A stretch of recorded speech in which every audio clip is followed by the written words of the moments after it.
We begin this morning with the latest developments in the investigation into the Michigan State shooting. The school is still reeling, and investigators are still searching for a motive after a gunman went on a deadly rampage on campus Monday night. He opened fire at a residence hall and the student union. 3 students were killed in the violence. 5 others were injured.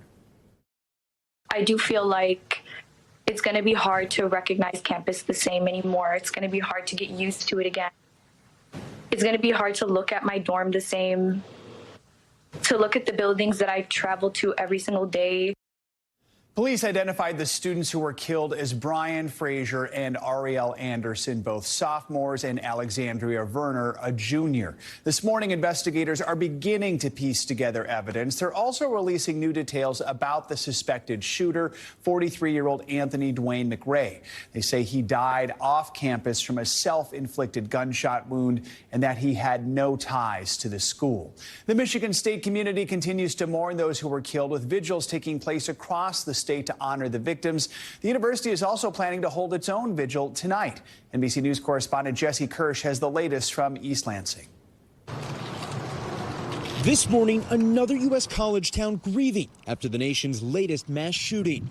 Michigan State University announcing sophomore Brian Frazier, junior Ariel Anderson, and junior Alexandria Verner were all killed when a gunman opened fire on campus Monday night. We would like to honor her. Verner honored late Tuesday at a vigil in her hometown, Clawson, Michigan. Her former high school principal describing her as an exemplary young person. You try to surround yourself with people that make you feel good as a human being. And that's what Al did to everyone. In a statement, Anderson's family saying in part the aspiring surgeon was passionate about helping her friends and family, assisting children, and serving people. Frazier was president of MSU's Phi Delta Theta chapter, the fraternity calling him a great friend to his Phi Delta brothers. I think all of us are numb to the whole situation. We have lived this our entire lives. 5 other students remain hospitalized. This fraternity surveillance video shared with NBC News appears to show the suspected shooter, Anthony Dwayne McRae, in the massacre's aftermath. McRae's father telling NBC News his son became reclusive, evil, and mean after his mother died 2 years ago. But still, no official motive. More than 600 miles away, police in Ewing, New Jersey say after McRae shot and killed himself, authorities found a note in his pocket that indicated a threat to that community, prompting schools there to shut down Tuesday, although no threat was found. Back at Michigan State, the latest gun violence to stun the country, prompting some parents to come pick up their children from school. The minute we saw her, the tears started and we just hugged and held each other. Because there are kids and parents that can't do that today because of this senseless stuff that goes on. That was Jesse Kirsch reporting from Michigan State this morning.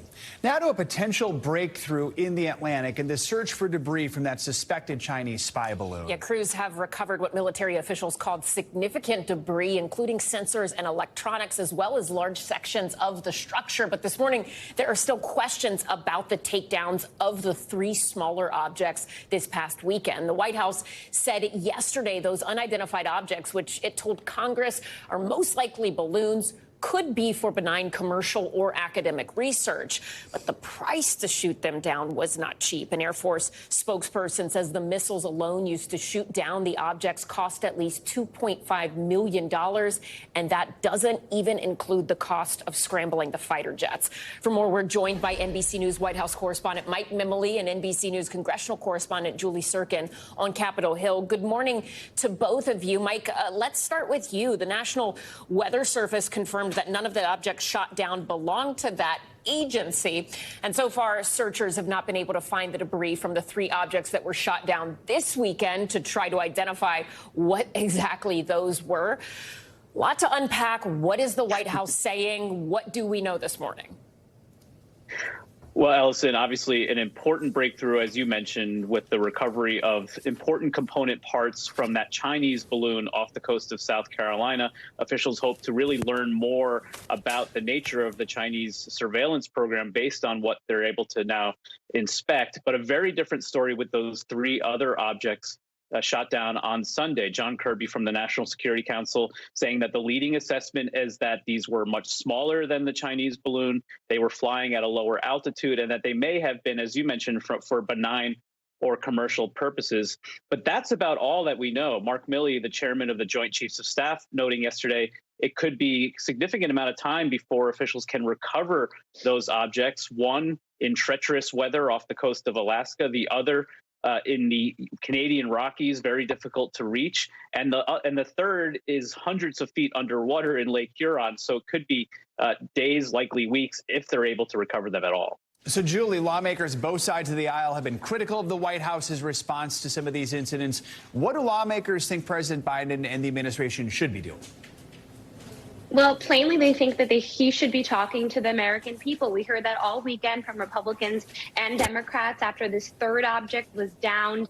And we heard that all day yesterday when they received a briefing. And then we're going to hear that for the rest of the week from both sides of the aisle. You know, Democrats pushing back a little bit, saying that it's up to Biden to make that decision. Republicans, however, even emerging out of that classified briefing yesterday, saying that this is something they want Biden to do. They want the American people to have answers to the questions they have.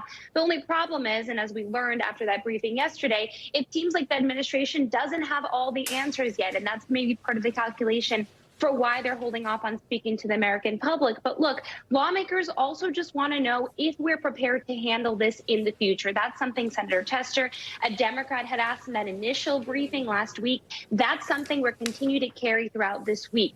People want to know if we're prepared to handle this in the future. Obviously, after that first hearing last week, we saw another 3 of these objects. So clearly, this is something that is not going away. And that's certainly on the thoughts and minds of lawmakers as we head into this day. And Mike, when you hear the White House saying that 3 of the 4 objects might be commercial or benign, it almost sounds like they're not a very big deal. If they're not a big deal or they're commercial or benign, then why is the White House going ahead with setting up a new task force? Yeah, Allison, this is really all about getting parts of the sprawling federal bureaucracy that don't necessarily communicate well with each other at the same table to try to, at the very least, identify what is the nature and the scope of all the stuff, to use the technical term, is up in the air at the moment, especially civilian aviation authorities, the FAA, which monitor the skies, with military stakeholders who secure the sky. And so we have some new reporting from our White House team, Courtney Kuby as well, which is that the National Security Advisor, Jake Sullivan, hopes to have some initial recommendations based on the feedback from these different agencies tonight, and that based on those recommendations to develop some new protocols for just how the government might treat future encounters with unidentified objects in the future. And it's based on those recommendations, which is significant, that we may first hear from the president publicly about all of this. We obviously haven't heard from him. There's been great criticism from both parties about the lack of clarity coming from the White House. And so what the White House officials are telling us is that there are active discussions about when is the right time for the president to speak about this. They don't necessarily want to put him out there until they can have him with some clear answers about how to deal with these situations in the future. So, Julie, there was a classified briefing held for senators yesterday. What do we know about that briefing? What are we hearing from lawmakers? Well, look, we're hearing a lot more questions still than answers, but the good news is lawmakers emerged saying it's not alien, so at least that can be removed from the list. But at the same time, they don't know exactly what these objects are. And this is going to continue into the week. Just today, there's an unrelated hearing in the Commerce Committee with the acting FAA administrator on that system outage that I'm sure a lot of viewers are familiar with, that grounded all those flights in the beginning of January. Well, this issue is still expected to come up there. Republicans on the committee, including Senator Marsha Blackburn, is planning to ask the FAA administrator about this, including why Pete Buttigieg, the transportation secretary, was not focused on this, she says. So you could see how Republicans particularly are going to tie this issue in to perhaps every other issue we see that sort of relates to this in any way in the coming weeks and days. And there's another classified briefing for all senators happening later today on China competitiveness with the U.S. in general, on the ground, in the sky, and technology. This is something that was pre-scheduled. We see an increased focus from Congress on China in general when you take away these objects. So obviously all of these aerial objects just increased focus, increased urgency from Congress to put pressure on the administration to make sure they're prepared to act against China in the future. Of course, these last three objects, I should know, we don't know where they came from yet. They could still be for commercial purposes or from another foreign government, but this is clearly something that lawmakers, particularly Republicans, are trying to keep at the forefront. Lots of questions, but we are crossing aliens off the list, so there's something. All right, Mike Memoli, Julie Zirkin, thank you both. Right now to new developments this morning in the investigation into former President Donald Trump. The special counsel that's investigating Trump's handling of classified documents is trying to force a lawyer for the former president to testify before a grand jury. A source told NBC News that special counsel Jack Smith has asked a judge to allow prosecutors to invoke the so-called crime fraud exception and compel the attorney's testimony. The move would allow prosecutors to sidestep the attorney-client privilege between Trump and his lawyer, Evan Corcoran. The special counsel has not said what questions they want to ask Trump's attorney, but NBC News has asked him and a Trump spokesperson for comment. Former President Trump has previously called for the search for classified documents a witch hunt. Out of the race for the White House, Nikki Haley will be in Charleston, South Carolina this morning to kick off her presidential run with a campaign event there. The former South Carolina governor and U.S. ambassador to the UN officially announced her 2024 plans with this campaign video put out yesterday on social media. Haley is the first Republican to challenge former President Trump for the nomination. NBC's Ali Vitale joins us now from Charleston with a preview. Ali, good morning to you. So why did she announce her run now? And, I mean, was there any doubt she'd kick off her campaign anywhere other than South Carolina? Yeah, absolutely no doubt about it, Joe. She is South Carolina through and through, and she mentions that in the video that she put out yesterday, officially announcing, at least digitally, and now, of course, doing it here in person later this morning in the place that she has long called home and mentions in that video. Again, she's a former two-term governor here, and then, of course, went on to the world stage as part of the Trump administration. But for Haley, the thinking in announcing early is also just from a fundraising perspective, trying to make sure that she's got enough money coming in and can be clear and direct about her intentions for 2024 in the presidential to get enough money to actually make it for the long haul of this. I know that for some of us who do presidential politics, there's no such thing as getting into a race too early. But if you look at it on a calendar, she has to go for over a full calendar year if she wants to stretch this campaign into the primary and be able to beat not just Donald Trump, but the array of other people who we expect to also jump into this field. So fundraising and cash flow are going to be huge.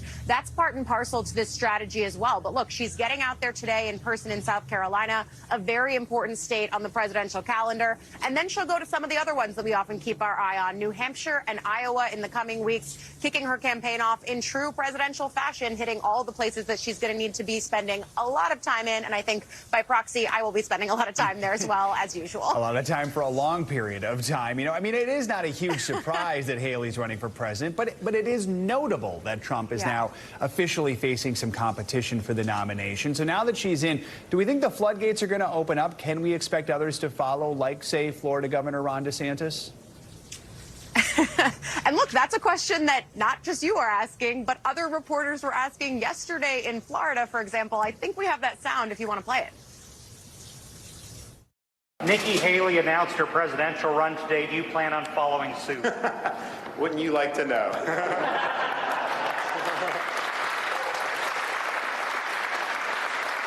Anybody else?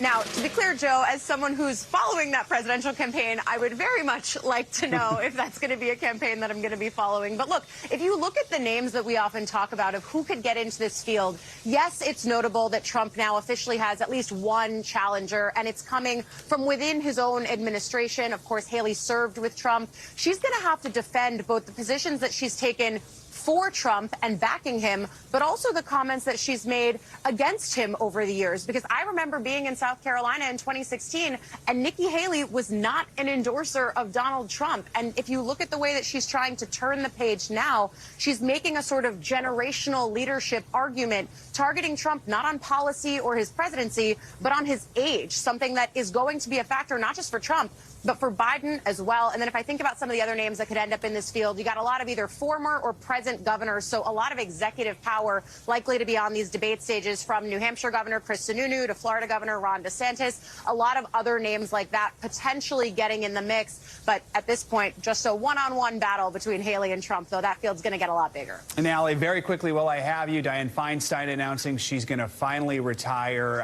How's that race shaping up there? Yeah, we've been tracking this race really closely on Capitol Hill in my other day job. And for Feinstein, the open question had been, as other people were announcing their candidacies for California Senate, what her decision was going to be. It almost seemed like people were just assuming she would retire. Ultimately, that's what she announced she was going to do yesterday. What that means is now it is an open race for a seat that does not come open very often. We've already seen two members of the California House delegation, Adam Schiff and Katie Porter, announce their intentions. I'm told that by the end of this month, Congresswoman Barbara Lee is also going to be announcing her run. None of that is surprising. These are names that have been in the mix for a while, but that's going to be a really hot primary contest to watch. Most definitely. All right, Ali Vitale, lots to cover this morning. Thank you so much. Testimony continues today in the murder trial of former South Carolina attorney Alec Murdaugh, who is accused of killing his wife and youngest son. Yesterday, the jury heard new details about Murdaugh's behavior the day after the murders from his sister-in-law, Marion Proctor. While she was on the stand, she said that she found the comments Alec made after the killing to be strange. I just thought his priority should have been focusing on finding out who killed Maggie and Paul. And how do you know that wasn't a priority for him? We never talked about it. It was just odd. And we were sort of living in fear. Joining us now to discuss is NBC News correspondent Lindsay Reiser. Lindsay, good morning. Walk us through some of that testimony, what we heard from Maggie Murdaugh's sister. Yeah, this is her only sibling, Maggie's only sibling. They were very close. They talked almost every day. And she thought it was strange that Alec's top priority seemed to be clearing Paul's name. Remember that boat crash that had happened prior to the murders? And she thought that was strange because her primary goal was finding out who did this to her sister and to Paul. She also testified about an addiction to pills that Maggie said Alec had, basically saying she would call Paul her little detective, making sure that there weren't pills in the house and that this happened all the way up to the murders. One thing that the jurors did not hear was an alleged affair from some 15 years ago that Marion Proctor said her sister said happened. Didn't think anything was still going on, but it still bothered her sister. The judge actually ruled that the jury would not hear that detail. So the jury also yesterday heard from Murdaugh's kennel handler, Dale Davis, in the state of the kennel the morning after the murders. What all did they hear there? So he testified he was very meticulous. He took care of the dogs, went there twice a day, every day for the last 4 years. And he talked about how meticulously he would put the hose back, how he would clean the kennels in a certain way so that water wouldn't pool in certain areas. And he was shown basically a photo from the night of the crime scene murders that showed water pooling in an area, insinuating he couldn't have done that. Again, insinuating that there might have been some sort of cleanup effort, but the prosecution hasn't shown any direct evidence of that. This dog handler would also testify that Alec and Maggie were sort of lovey-dovey, seemed to have a good relationship, and that there was actually a dog who was injured in one of the kennels. Let's listen to that exchange. One of the hunting dogs got hung up in one of the kennels. Yes. Choking to death. Yes. And the decision was made that Mercy to put the dog down, wasn't it? Yes. And Mr. Alec couldn't shoot that dog. He asked you to do it, didn't he? Yes. And did you do that? Yes. So in addition to that testimony, we also heard from a forensic accountant with the South Carolina Attorney General's office. He's been looking into finances. He said that the walls were closing in. He couldn't pay all of his debts. He was burning through cash. And remember, Ellison, you know this very well, that the prosecution is trying to show that Alec killed Maggie and Paul to cover up for financial crimes that were going to come crashing down. There have been so many witnesses from the prosecution side, but they previously said that they thought they might wrap up this week. Is that still what we expect to happen? When could the defense get this? We still think it could be sometime this week. We don't know. There's still some outstanding questions here on how much the jury is going to hear about And stay with me here because this is saga-esque. This roadside shooting that happened 3 months after Maggie and Paul were killed on a rural South Carolina road, in which Alex says he was shot in the head by cousin Eddie Smith. We're waiting to hear if we're going to waiting to see if we're going to hear Eddie Smith testify potentially as early as today, sometime this week, about that. Essentially, there's an insurance suicide for hire. A separate allegation, separate investigation into that. So we're waiting to hear. And we're also waiting to see whether Murdaugh himself is going to testify in his own defense. Still a lot of outstanding questions in a case that just has layers upon layers and layers. Thank you so much for joining us, Lindsay. We appreciate it.